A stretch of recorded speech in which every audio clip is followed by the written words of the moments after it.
ನನ್ನ ಹೆಸರು ರೋಹನ್ ಆರಾಧ್ಯ. ನಾನು 5ನೇ ತರಗತಿ ಈ ವಿಭಾಗದಲ್ಲಿ ಓದುತ್ತಿದ್ದೇನೆ. ಕನ್ನಡ ಭಾಷಾ ಸಮೃದ್ಧಿ ಚಟುವಟಿಕೆ.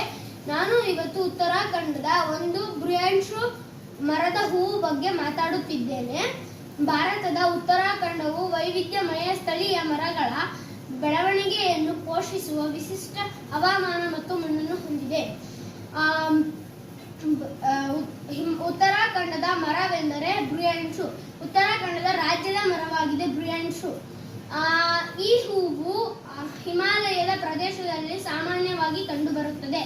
ಈ ಬೃಹತ್ ಮರದ ಹೂವಿನಿಂದ ತಯಾರಿಸಿದ ರಸವನ್ನು ಜನಪ್ರಿಯ ಪಾನೀಯ ಎಂದು ಕರೆಯಲಾಗುತ್ತದೆ.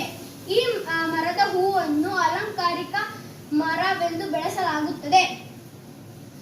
ಈ ಬೃಹತ್ ಮರದ ಹೂವನ್ನು ಧಾರ್ಮಿಕ ಆಚರಣೆಗಳಿಗೆ ಬಳಸಲಾಗುತ್ತದೆ. ಈ ಬೃಹತ್ ಹೂಗಳಿಂದ ಮರವು 5,000 ರಿಂದ 7,500 ಅಡಿಗಳ ಎತ್ತರ ಬೆಳೆಯುತ್ತದೆ. ಇದು ಏರಿಕೇಸಿ ಕುಟುಂಬಕ್ಕೆ ಸೇರಿದ್ದು. ಇದು ಪ್ರಪಂಚದಾದ್ಯಂತ 1000ಕ್ಕೂ ಹೆಚ್ಚು ಜಾತಿಗಳನ್ನು ಹೊಂದಿದೆ. ಈ ಬೃಹತ್ ಮರದ ಹೂಗಳಿಂದ ಔಷಧಿ ಗುಣಗಳನ್ನು ಹೊಂದಿದೆ.